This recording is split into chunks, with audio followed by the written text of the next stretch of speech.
Hey, you own a business? Maybe we should consider advertising on the show. See if we can make a little bit of money. My email address is scott@scotthorton.org. All right, you guys, welcome back to the show. I'm Scott Horton. Our next guest is Doug Williams. He's the author of the book From Cop to Crusader.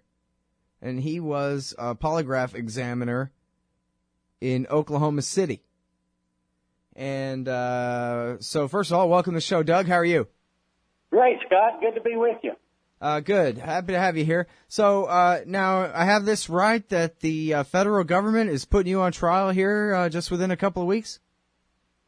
Yes, the Orwellian Ministry of Truth has decided that my information constitutes a thought crime, and so they're going to try to throw me in prison for 100 years and bankrupt me for the act. And this is a direct quote from the man, John R. Schwartz, Customs and Border Patrol agent who was behind all this investigation called Operation Liebusters. This is a direct quote from him as to why they are going after me. He said, quote, "We are going to go after the man who has protested the loudest and the longest against the polygraph," unquote. That is exactly what they're doing to me, and why they're doing it is because I had the audacity to protest the use of the polygraph as a lie detector. All right. So, well, let's talk about that for a second. You're saying that the polygraph is not a lie detector? Not only am I saying that, every scientist with any integrity or intelligence has said that. The United States Supreme Court has said that. The Office of Technology Assessment has said that. As a matter of fact, it's against the federal law for anybody in private industry to even run one of these damn things.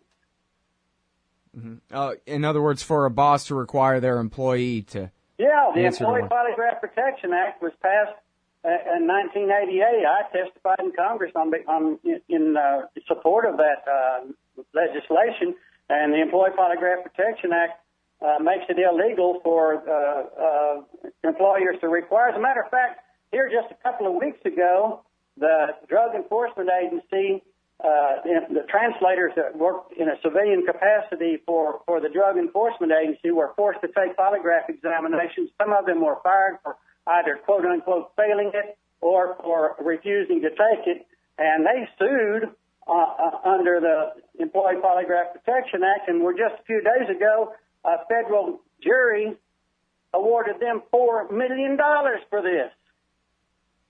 All right. Now, how long has it been since this was your job and you decided to turn around and expose this industry rather than participate in it? From 1972 to 1979, I was a police detective sergeant with the Oklahoma City Police Department in charge of the polygraph section of the Internal Affairs Department. So it was from 72 to 79 that I ran them, and then ever since, from 79 to the present day, some 36 years soon to be, I have been fighting the use of this Orwellian instrument of torture. Mm-hmm. All right, well, so a couple of things there. First of all, you believed in it the whole time, or you were a fraud all along before you turned around? And then secondly, it's still been a long time, quite a long time since you did turn around on it. How come they're only prosecuting you now? I guess I'm almost 70. I guess they figured if they're going to get their revenge, they better do it pretty damn quick for a protest. But no, I knew from the get-go, I knew in polygraph school that the polygraph wasn't valid or reliable as a lie detector, and so did everybody in the school, and including the instructors in the school. As a matter of fact, polygraph school, which, by the way, lasts about 12 weeks, which, of course, is about 7 weeks shorter than the school to get you a barber's license, if that tells you anything. But 95% of the time in that school, they didn't talk about the polygraph as being used as a lie detector or chart analysis or any of that. They taught interrogation techniques. And I'll give them that. They've got one hell of a good psychological billy club, and I got a lot of confessions scaring the hell out of people with this damn thing. Mm-hmm. And that's why you call it a torture device, because it's basically it's a prop that puts tremendous fear into people. Absolutely, and rightly so. The fear is well grounded, because a polygraph operator can call you a liar. He doesn't have to offer any evidence whatsoever to back up his accusation, and there's no appeal from his decision. That would cause me to be fearful. If I go in there knowing from anybody who spends even 10 minutes on the internet, knows a polygraph is a fraud, knows that it does not detect deception, knows that it's no more accurate than the toss of a coin. So yeah, they're fearful, but it's a real, but it's a ruse. It's a ruse to get you into the hands of a trained interrogator to interrogate you as long as he wants to interrogate you. Polygraph tests, the actual test itself, when you're actually hooked up to the machine, is about 10 minutes long. They ask about 6 or 7 questions, three times each. The rest of the time, by the way, polygraph examination lasts anywhere from 2 to 4 hours and can be 3 or 4 different examinations over a period of days. So you could be having numerous hours of interrogation. So you're hooked up to the machine for the test for about 10 minutes. The other 2 or 3 hours, you're in an intense interrogation. All right, now, so your charges come from the fact that you were entrapped. Is that right? They sent undercover informants to come and trick you into crossing what line? I don't know. I don't know. I still don't see how they can jam these little. As a matter of fact, there was just a recent case. I wish I had a citation here in front of me where the one of the higher appellate courts really chastised the government for taking statutes and twisting them around to try to make them fit in order to prosecute someone criminally, and that's what they've done here. But their main charges are I don't know how many counts, 4 or 5 counts of obstruction of an official process. Now, they didn't have the stupidity or the temerity to call it obstruction of justice, because they knew damn well polygraph hadn't got anything to do with justice. But they thought, well, we'll change this around. We'll use this nebulous term, official process, because that's what I'm charged with: obstruction of an official process. Now, in the first place, I don't see how the polygraph can be described as an official process when it's outlawed in the private sector, cannot be admitted into evidence, and should never be used as a sole determinant of guilt or innocence by their own rules. So how can it be an official process, something that's illegal in most cases? Secondly, how can teaching someone how to relax when they're taking it be construed as an obstruction of that process?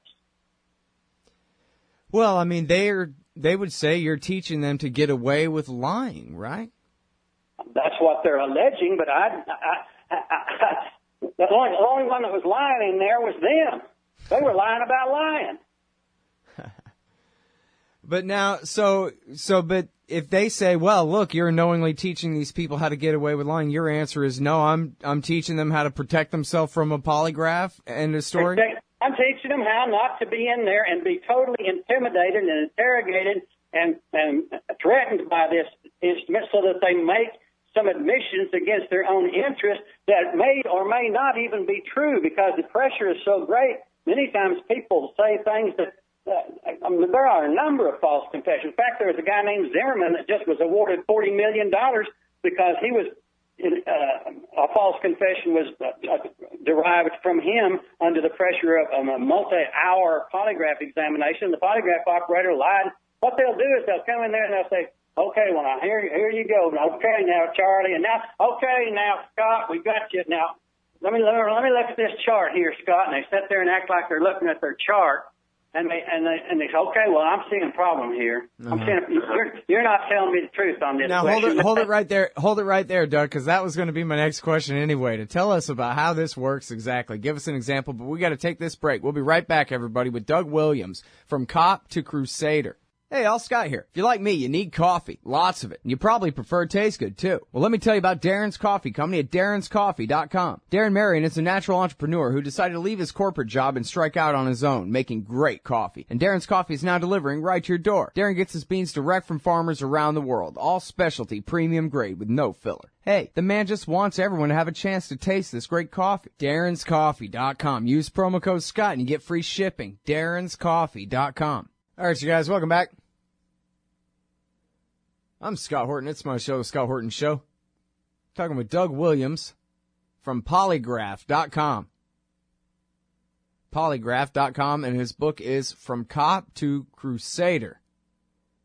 And, shades of what we were talking about there, Neil Postman's book, Technopoly, he talks a lot about the polygraph and the substitution of this technology, on the face of it, even though it's just basically a hoax device. But how it substitutes for human processes of discernment and understanding, and instead, geez, the squiggly line is ratting you out. Says what you say isn't true. And now, so Doug, the way you portray it, the whole thing is entirely a scam. Every polygraph expert, a con artist, and all he's doing is playing you and trying to make you fear that he knows something that he doesn't know so that he can trip you up, basically. Is that right? Absolutely. The polygraph, the whole concept of the so-called lie detector is the longest-running fraud and con game in the history of the world. All right, so tell us more about how it works then. Somebody comes to... Well, that's the whole point, Scott. It doesn't work. I can't imagine how we've gotten to this point. The inventor of the polygraph, Dr. John A. Larson, who invented it in 1921, was very remorseful that he had been involved in this invention whatsoever. Matter of fact, he referred to it as Frankenstein's monster and spent the last 40 years of his life trying to stop its use. He referred to it as nothing but a psychological third degree. That's what it is, and that's why it continues to be used. It's just like Nixon said once. Everybody asks, well, if this thing doesn't work, why do they keep using it? The best reason I ever heard was what Nixon said once. He said, I don't know anything about the polygraph. I don't even know if it works. But I know it scares the hell out of people, and that's why I like to use it. Right. And that's why the government likes to use it, and that's why it's so successful in getting confessions, and that's how they justify their existence, by getting confessions and admissions through means of this polygraph examination. But let's dissect this thing. Let's see what the polygraph actually records. What does the polygraph record? Well, there's two pneumograph tubes, one around your chest and one around your stomach, that record your breathing. Bear in mind, this polygraph has not changed one iota since it was invented almost 100 years ago. So you got these tubes around your chest to record your breathing, and then they've got these electrodes on your fingers that record the sweat activity in your hand, also referred to as a galvanic skin response. And then they have a cardio cuff like the doctor uses around your left arm to record your blood pressure and your pulse rate. So basically what we have here is a machine that can watch you breathe, watch two fingers on your right hand sweat, and watch your heartbeat. Now, they have the audacity, the temerity, the outright arrogance to say that they can detect deception by monitoring what is basically known as the fight or flight response. What the polygraph records is your reaction to stimulus. Now, what triggers this fight or flight response? In order for the polygraph to be accurate, as polygraph operators claim, 95 to 100% of the time, it's valid and reliable as a lie detector. 95, 100% of the time is what they claim, which, of course, is Bravo Sierra, because all the scientific evidence proves that and I'll grant you this. So we'll just grant you 50% of the time when your breathing becomes erratic, your blood pressure increases, your sweat activity goes up, that's because you have lied. And the stress of this lying has induced this reaction. The problem is 50% of the time it has nothing to do with lying. It's misplaced guilt, it's embarrassment, it's rage at having been asked the question in the first place. Even the tone of the examiner's voice can elicit a reaction that would brand you as a liar. So we have a machine, that when they say this reaction indicates deception, in order for it to be a valid and reliable lie detector, this, every time your heart starts to beat fast, your breathing gets erratic, and your blood pressure goes up and your sweat activity goes up, every single time that happens, it must be because you've lied. You know, this reaction must always only indicate deception. And the fact of the matter is that simply is not the case. It indicates nervousness or any other thing. Okay, so what we've got here, the primary problem with polygraph is that it doesn't detect deception. It detects nervousness. There's no equation between nervousness and deception. The second problem with the polygraph is in the way it's scored. You have two types of questions. You have relevant questions and you have control questions. Relevant questions are obviously those that pertain to the point at issue. Did you rape Susie? Did you molest Susie? Did you whatever? Then they're going to intersperse in there control questions. And the most common control questions are, have you lied to anyone in authority to keep from getting in trouble? Have you ever lied to anyone that trusted you? That kind of thing. So let's just say, Scott, that you're accused of molesting a little 12-year-old girl next door named Susie. And they come on and they hook you up to this polygraph and they say, okay, Scott, did you rape Susie? Did you molest Susie? Did you do all this stuff to Susie? And then they're going to intersperse there, have you lied to someone that trusted you? Have you ever lied to anyone in authority to keep from getting in trouble? There's no way that you can compose a control question that has the same emotional impact as a relevant question, and to compare those two is the very essence of apples and oranges. Well, and then it still all comes down to the BS artist who's claiming to interpret the squiggles and what they mean anyway. It's not like science is going to be able to go back and check and say, oh, yeah, now that heart rate right there is certainly a deceptive heart rate. Absolutely. And nervousness is nervousness, and there's no way you can, with any degree of accuracy, pinpoint the source that prompted you to have that fight or flight response. Well, I mean, but what I'm saying is there's no real accountability on the polygraph artist for saying what looks to him like an increase, a decrease, deception, or anything else either. It's still all just his word. It's the art of polygraph reading. Or the con of polygraph. Yeah. Well, I was trying to be polite. Yeah, well, to be polite to this insidious Orwellian industry is... All right, now, but wait a minute. Now, let's get back to your case here, because they sent some guys to get trained by you, and now you're going on trial. I guess you're pretty confident in your innocence if you're willing to do a radio show right before you go on trial instead of, after your great victory here. So, but, I mean, I guess what you're saying is your only card to play is the truth, that all you're doing was teaching people how to pass a polygraph, and there ain't no crime in that. Is it as simple as that? Basically, it is as simple as that. I didn't think then, and I don't think now, that what I did was a crime.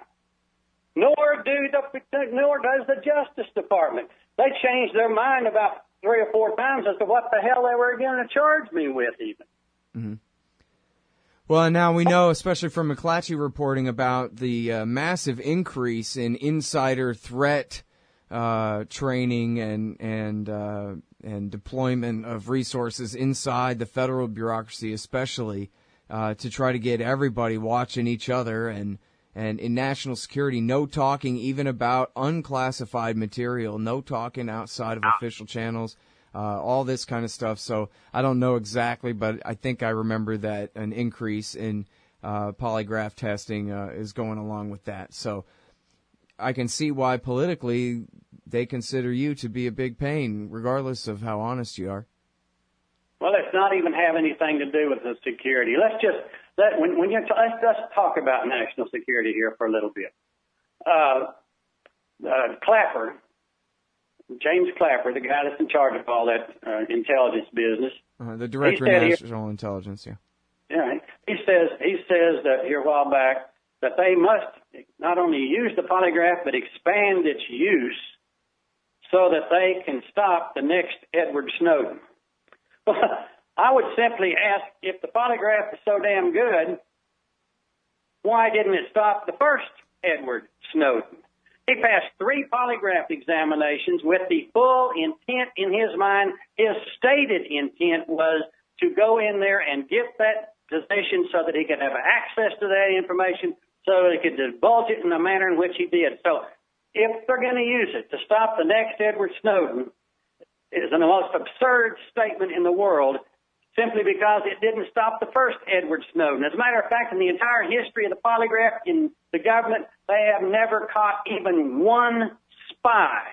So let me ask you, who's the most patriotic? Who's the most concerned about the integrity of our national security and the safety of our national security and our secrets? Who's more concerned about that? One, the polygraph operator who falsely claims, fraudulently claims, that you can trust your national security to his screening process because it is so valid and it's so trustworthy, and he is so good at what he does that you can trust the national security to use the polygraph examination as the basic and most influential screening device. Mm-hmm. Or who is more patriotic, that person or me, who says to you, look, it is foolish and dangerous to rely on the results of a polygraph examination for the integrity of the national security because it is a joke. It is an absolute joke.